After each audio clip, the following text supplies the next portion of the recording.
Greetings and welcome to Ramblings. I'm Mayor Kirk Wilson, retired, and the first couple of vlogs I did, if you've been watching, you might notice that was simply me talking to you and giving you my opinions on a little bit of everything and having a good time while we did it. But with the recent elections, we decided that we wanted to bring you the opportunity to meet some of our newly elected officials and some of our re-elected officials. I'm proud today to have as my guest a newly elected official. She is Jean Foschi. Welcome. Hi, Kirk. Thanks for having me. You bet. Jean was elected to County Commissioner, a position she will hold for 4 years. And tell us a little bit about yourself prior to becoming a political animal. A political candidate. So I grew up in Clearfield County in Du Bois, and I have a degree in political science from Penn State. And I also have a paralegal certificate from Penn State. So when I finished my college career, I went and ran several Haas's restaurants. And I did that. I worked for Haas's for about 10 years, where I learned a tremendous amount about service and budgeting and making sure that people were taken care of. And after that, I had that paralegal certificate, and I moved to this area to be a paralegal. And so I've done legal work with the Securities and Exchange Commission in the real estate world. I've done land development. I've done lots of planning. And my last job was with Greystone Tower Bank in their legal department. And then, of course, it was purchased by Susquehanna. And at that time, I had a 1-year-old and a 4-year-old. And it was, I think, 2011 or 2012. So I've been fortunate to stay home since then. But one of the reasons I decided to run for commissioner is because I would really like to have a Cumberland County that my boys, when they're done going to school, that they want to come back here and live, and that they can make a nice living here. So that's important to me. Well, you kind of started out, and please don't take this the wrong way, but you kind of started out with 2 strikes against you. Number 1, a woman, and number 2, a Democrat in Cumberland County. I don't know why being a woman is a strike against me. Well, don't you think in a sense in this county it might be? No, I don't. Okay, well, that's I'm glad. Make your point, because I think it's great if you feel that way. I think that what's interesting about this county is that if you go back, and I did this, and we looked at the historical county commissioner elections, and the Cumberland County is very friendly to women. And if you also think about our elected officials in Cumberland County, we have Cheryl Delosier, we have Barb Gleim. So the county has been very willing to elect women. And as I think back, so have our county commissioners. Yes. Barb Cross, I remember. And, Mrs. Best, I remember her. Yes. Mrs. Myers. I'm doing first or last names because I forget their first names. But as you think about it now, you've made me reconsider that opening statement. And it's. I think it's very interesting because I know that the county is known for being, it's a conservative place, but and good old boys. Well, I don't know that either. Okay. But I do know it's very friendly to women. Okay. Yeah. All right. And so then you feel that as a Democrat, you figured one of you had to win. Well, under the law. Under the law, someone from the minority party has to win. And certainly the Democratic Party is gaining some edge in Cumberland County. It's not there yet by any stretch of the imagination. Tremendously in Carlisle. Yes. Yeah. But this was the first year and I don't know, I'm certain it's not the first year in history, but it's the first year in a long time where the number of people registered as something other than Republican was more than the number of registered Republican voters. But, the Republican base here is very strong, and Republican voters, they come out and vote, and they know what they believe in, and they stand up for it. Okay, now we'll ask you, why did you run? Well, I ran because I really would like to have a Cumberland County that my boys want to come back and live here. But last year I ran for the state house, and I ran against then a 10-year Republican incumbent, who is, of course, now a 12-year Republican incumbent. But I learned a tremendous amount during that race, and I thought, well, while my name is still out there, I ought to go do this again. I ought to run again. Did you have thoughts long ago of being a candidate for office, or was this something, like you said, you developed, through your education, through your work, your work experience, then getting your paralegal work and that sort of thing? So it was always something I was interested in. In college, I was interested in being a political candidate, but I had a lot to learn about service. Being an elected official is truly about serving the people.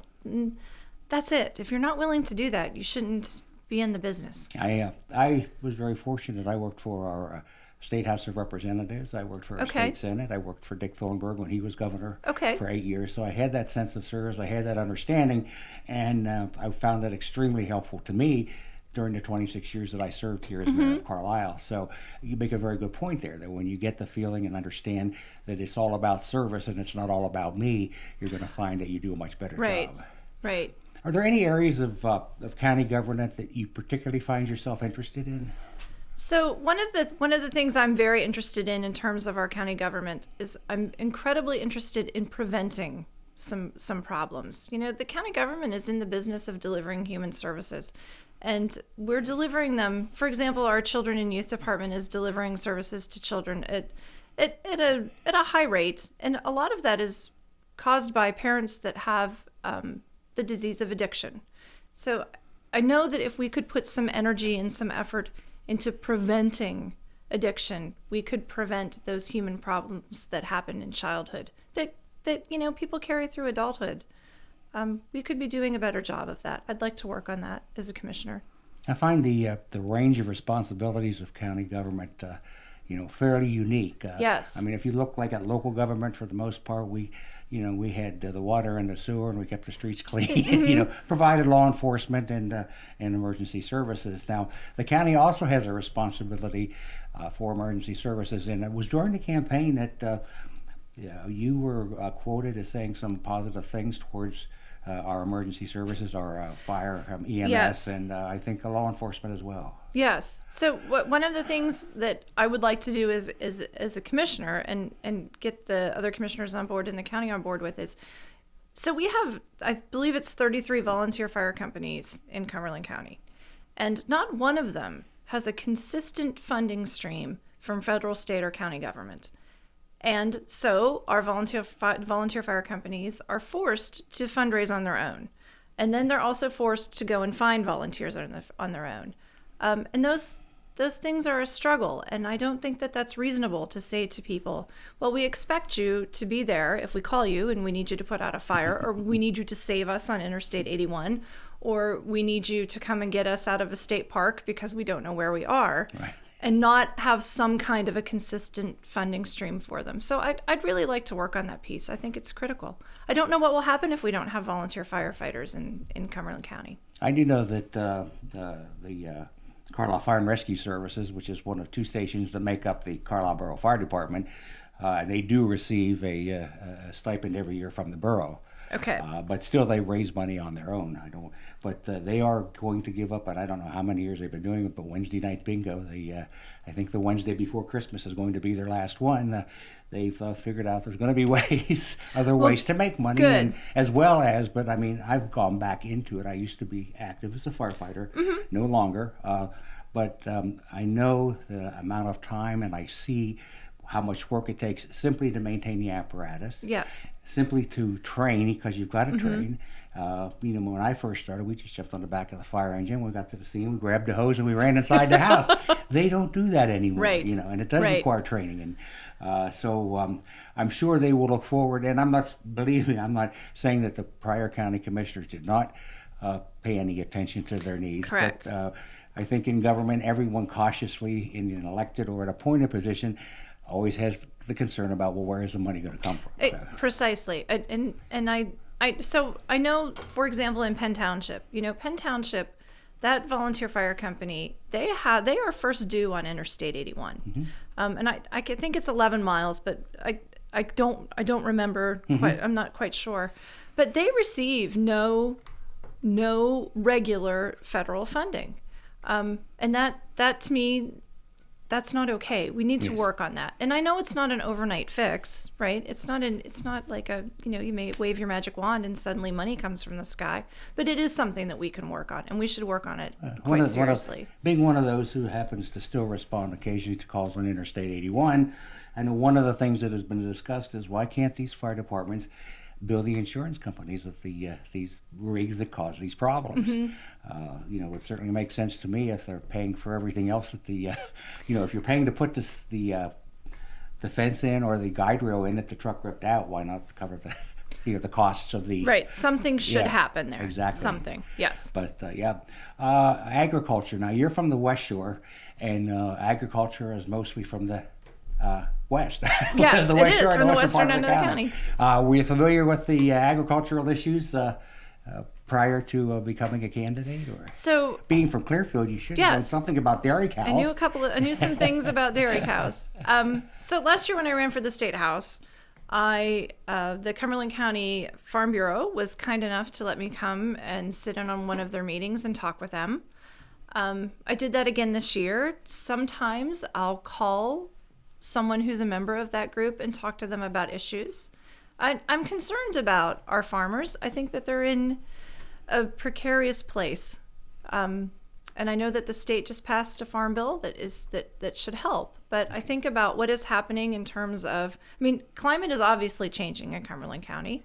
And I think about what is happening in terms of fields just kind of being underwater all of the time, or not, they're so wet that you can't plant anything there. I know that our farmers have a very hard time making money. It is a very tough job.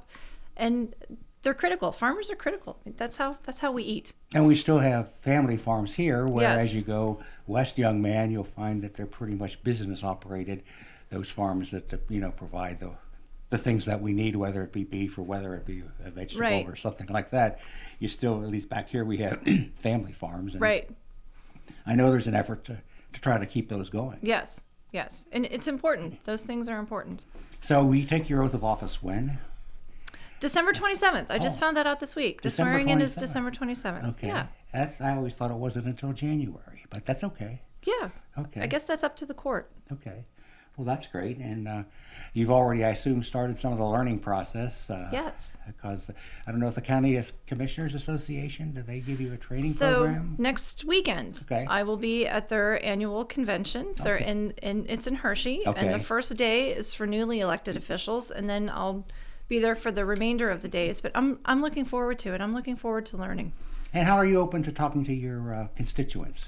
So what I'd really like to do is get out either once a quarter or once every 6 months to different areas of the county and just say, let's have a talk. Sure. And it doesn't have to be, it doesn't have to be formal. And one of the things that I have found that I dislike about elected officials is when I go to one of their legislative updates and I have to write the question down, and then you have to put your name on it, and then someone has to read it, and then someone has to clear it for the elected official. And I really don't want to be involved in that process. Sure. If you want to talk to me, that's right. Just ask. Yeah. Right. I don't need to screen your questions. They're all important. And that's probably the best way to do it.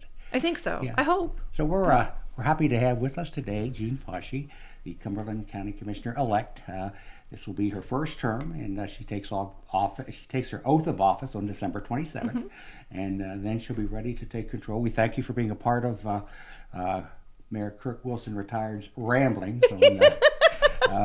So for the time being, you're not going to hear just me. We're trying to introduce the population to our newly elected and our re-elected county officials. Jean, thank you so very much. Thank you, and Kirk. We look forward to giving you the opportunity to join us throughout your 4 years. Oh, to excellent. come back on and be our That guest. would be great. Thank you. And as for you, please keep in touch. Keep an eye on CumberlandValleyTV.com, and you'll be able to enjoy our programming.